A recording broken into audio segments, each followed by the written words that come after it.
जय हिंद प्यारे बच्चों। Welcome to Bharat verse classes. कैसे हो बच्चा आप सभी। तो बच्चों आज हम लोग कक्षा 4 JCERT पर्यावरण अध्ययन पाठ पुस्तक हमारी दुनिया प्रारंभ करेंगे। इसके साथ ही आज हम पाठ 1 रिश्ते नाते इस पाठ के सभी प्रश्नोत्तर को करने वाले हैं। तो देखिए बच्चा, पर्यावरण अध्ययन पाठ पुस्तक में कई पाठ ऐसे हैं जिसमें से कुछ चीज़ें आपसे प्रश्नल पूछी गई है। जिसमें मैं आपको इस पाठ को पढ़वाऊंगा तो इसमें कई सारे प्रश्न ऐसे बनेंगे बच्चा जो आपसे प्रश्नल पूछा गया है, और इन प्रश्नल प्रश्नों के उत्तर सभी बच्चों के अलग अलग होंगे।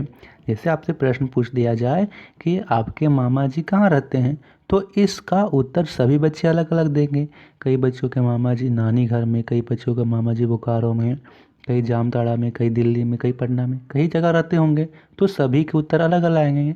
अर्थात बच्चे इसमें कई ऐसे प्रश्न आएंगे जो आपसे प्रश्न निजी तौर पर पूछे जाते हैं, तो उसका उत्तर आपको अपने से देना है।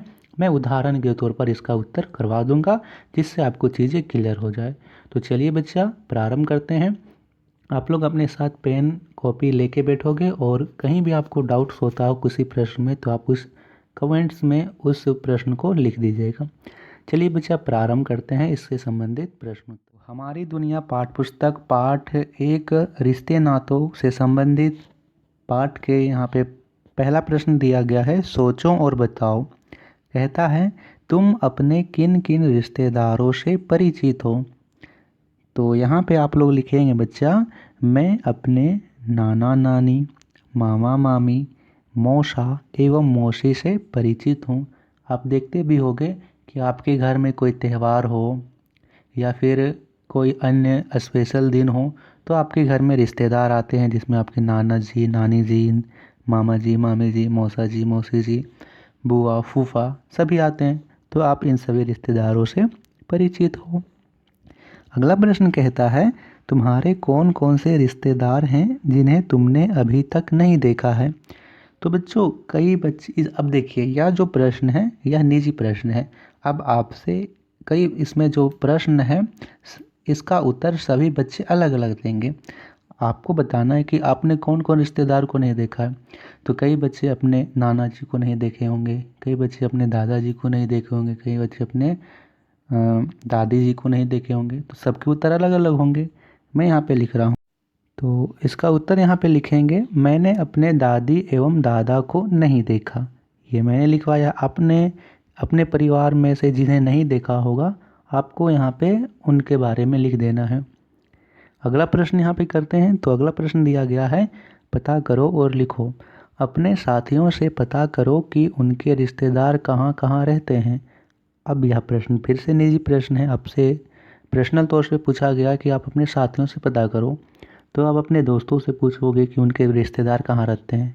पूछिएगा कि नानी घर कहाँ है, तुम्हारे मौसी घर कहाँ है, मौसा जी कहाँ रहते हैं। ये आप अपने साथियों से पूछिएगा और यहाँ पे लिखिएगा। उदाहरण के तौर पर मैं लिखवा दे रहा हूँ कि मेरे साथियों के रिश्तेदार रांची एवं बोकारो में रहते हैं। आप अपने साथियों से पूछकर इसका उत्तर यहाँ पे और भी लिख सकते हो। अपने पड़ोसी के रिश्तेदारों की एक सूची बनाओ। तो यहाँ पे लिखिएगा, मेरे पड़ोसी के रिश्तेदार में नाना, नानी, मामा, मौसी, बुआ, फूफा शामिल हैं। ये सारे लोगों के आपको लिख देना है। अपने परिवार के लोगों का उम्र के साथ नाम लिखो। तो आपको यहाँ पे अपने पापा का नाम लिखना है, उनकी उम्र लिखनी है। फिर अपनी मम्मी का नाम लिखना है, उनकी उम्र लिखनी है। फिर आपको अपने दादाजी, दादी, अपने छोटे भाई, अपने बड़े भाई, अपने बड़ी बहन, अपनी छोटी बहन का नाम और उनका उम्र लिखना है। जैसे यहाँ पे आप अपने पापा का लिखोगे नाम, उनकी उम्र लिखोगे। जैसे मैंने लिखवाया यहाँ पे पापा 35 वर्ष के, माँ 30 वर्ष के, बड़े भैया 18 वर्ष के। मैंने उदाहरण के तौर पर लिख दिया है। आपको यहाँ पे अपने पापा का नाम, उनकी उम्र लिखनी है। यहाँ पे अपनी माँ का नाम, उनकी उम्र लिखनी है। यहाँ पे आपको अपने बड़े भैया, और यदि बड़े भैया नहीं है तो बड़ी बहन, बड़ी बहन नहीं है तो छोटी बहन, छोटी बहन नहीं है तो छोटे भाई। तो जो आपके परिवार में शामिल हैं उनके नाम लिखिए, और ब्रैकेट में उन्हें लिख दीजिए कि वो कौन है, पापा हैं, मम्मी है, दादी है, दादाजी कौन है, और फिर उनके उम्र लिख दीजिए। ठीक है बच्चा, तो इस प्रकार करना है। अगला प्रश्न दिया गया है, सोचो और लिखो, तुम्हारे परिवार में सबसे ज़्यादा बातें कौन करता है। आप बताइए, आपके परिवार में कौन है जो सबसे अधिक बात करता है। तो यहाँ पे मैं उदाहरण के तौर पे लिख रहा हूँ, मेरे परिवार में मेरे पापा सबसे ज़्यादा बातें करते हैं। हो सकता है कि इसका उत्तर आपके परिवार में अलग हो सकता है आपके परिवार में सबसे ज़्यादा बातें आपके भैया करते हों, हो सकता है दादाजी करते हैं, हो सकता है दादी करती हो। तो यहाँ पे उत्तर आप लोग उसके हिसाब से दीजिएगा। तुम्हारे परिवार में सबसे अच्छा खाना कौन पकाता है। आई श्योर कि इसका जो अधिकतर बच्चे उत्तर है वो मम्मी देंगे। ठीक है, तो उसी के हिसाब से मैं लिखवा रहा हूँ कि मेरे परिवार में मेरी माँ सबसे अच्छा खाना पकाती है। और अगर अलग उत्तर होगा तो आप लोग अलग भी लिख सकते हो। जैसे सबसे अच्छा खाना यदि दादी पकाती है तो दादी को लिख दीजिए, यदि दीदी पकाती है तो दीदी को लिख दीजिए, और यदि पापा पकाते हैं तो पापा भी लिख सकते हो। तुम्हारे परिवार में सबसे लंबी कौन है, सबसे लंबा कौन है। तो मैं उदाहरण के तौर पर लिख रहा हूँ, मेरे परिवार में मेरे बड़े भैया सबसे लंबे हैं। यदि आपके परिवार में बड़े भैया लंबे हो तब तो आप यही लिखिए, यदि पापा लंबे तो आप इसके जगह में लिखिए मेरे पापा सबसे लंबे हैं। यदि आपके परिवार में दादाजी लंबे हो तो दादाजी लिख सकते हो। तुम्हारे परिवार में सबसे छोटे कद के कौन है। मैं उदाहरण के तौर पर लिख रहा हूँ, मेरे परिवार में मेरी छोटी बहन सबसे छोटे कद की है। आप इसके जगह में अपने परिवार के बारे में लिखिएगा, जो आपके परिवार में सबसे छोटे कद में होगा आपको वहाँ पे उसके बारे में लिखना है। तो आशा करता हूँ कि बच्चों आपको ये चीज़ें समझ में आ रही होगी। मैं उदाहरण के तौर पर आपको इसलिए समझा दे रहा हूँ ताकि आप ये समझ जाओ बच्चा कि उत्तर को लिखना किस प्रकार से है। ठीक है, एक दो शब्दों को आप चेंज करके उत्तर को वही लिखिएगा। अगला प्रश्न है, पता करो और लिखो, तुम्हारा कोई दोस्त है जिसके माता पिता किसी वजह से दूसरी जगह बस गए हैं। तो आप बच्चे कई बार ये देखोगे कि कई बच्चे अलग जगह जाकर बस जाते हैं, उनके कोई यहाँ पे कुछ पैसों की कमी से पैसे कमाने के लिए या फिर कुछ अन्य कारणों की वजह से दूसरी जगह बस जाते हैं। यदि यहाँ पे आप ऐसे दोस्तों को जानते होगे तो लिखिएगा हाँ, और यदि नहीं जानते होगे तो सीधा लिख दीजिएगा नहीं। जैसे मैंने यहाँ लिखवाया है, नहीं, मेरा ऐसा कोई मित्र नहीं है। तुम्हारे मित्र का प्रिय भोजन क्या है। अब आपको यह गतिविधि अपने से करनी है।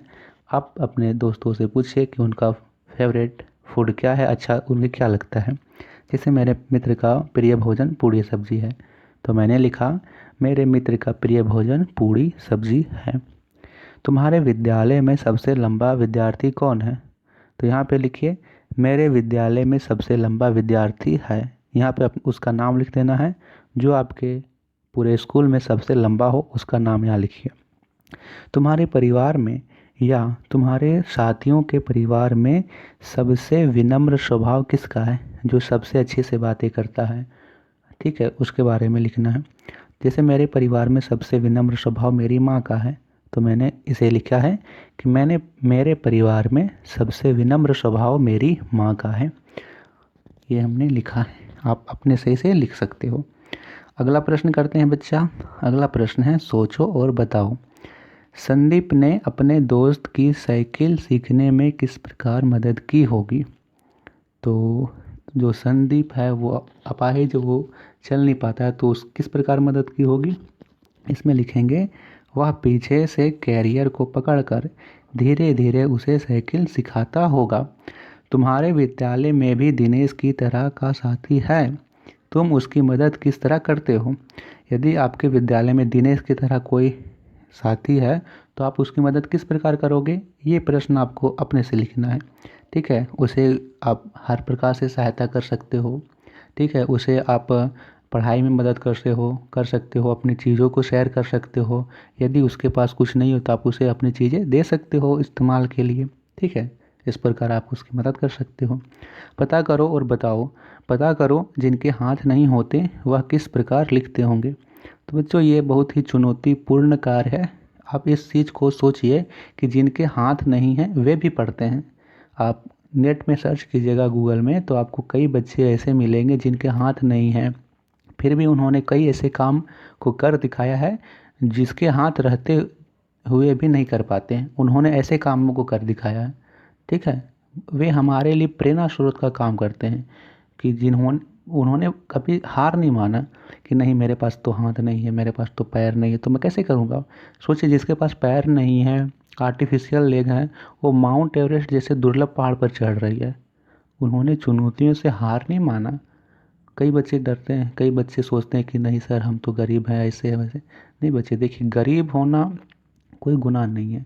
गरीब होना कोई गुनाह नहीं। आप उस चीज़ को दूर कीजिए अपनी पढ़ाई से, अपनी मेहनत से, तब वो चीज़ आपसे दूर हो जाएगी। तो चलिए इसे करते हैं कि वे किस प्रकार लिखते होंगे। लिखिएगा, वे अपने पैरों की उंगलियों की मदद से लिखते हैं। आप कई वीडियो को देखे हो कि वे पैरों की उंगलियों से लिखते हैं। जिन्हें देखने में दिक्कत होती है वह अपना काम कैसे करते होंगे। तो यहाँ लिखिए, वे चीज़ों को छूकर अनुभव कर अपना काम करते होंगे। वे छू कर बताएंगे कि कोई चीज़ कैसे है, वैसे छू कर बताते हैं। क्या तुम्हें पता है जो देख नहीं सकते वह कैसे पढ़ते होंगे। तो यहाँ पे लिखिए, वे ब्रेल लिपि की सहायता से पढ़ते हैं। कुछ यहाँ पे उभरे हुए यहाँ पे शब्द होते हैं जिन्हें वे छू करके पढ़ते हैं। अपने आसपास के ऐसे व्यक्ति की एक सूची का नाम और पता करो कि वे किन किन कठिनाइयों का सामना करना पड़ता है। तो ये प्रश्न आप अपने से कीजिएगा। तो बच्चों ये थे प्रश्न उत्तर पाठ 1 रिश्ते नातों के। आशा करता हूँ कि आपको ये चीज़ें समझ में आई होगी। बच्चों आपके मन में किसी भी प्रकार का डाउट हो तो आप अपने डाउट्स लिख सकते हो, और आपको ये बताना है कि आपको वीडियो कैसी लगी। बच्चा आपको चीज़ें समझ में आई, वीडियो अच्छी लगी होगी तो मैं इस चीज़ को आगे भी जारी रखूँगा। आपको पाठ 4 पर्यावरण अध्ययन के सभी पाठ के प्रश्न उत्तर को करवाऊँगा। तो आपको भारतवर्ष क्लासेस के साथ जुड़ जाना है। इसके लिए आप सब्सक्राइब ज़रूर कीजिए और नोटिफिकेशन बेल आइकन को ज़रूर ऑन कीजिए ताकि जब भी नई वीडियो आए आपको सूचना मिल सके। बहुत बहुत धन्यवाद।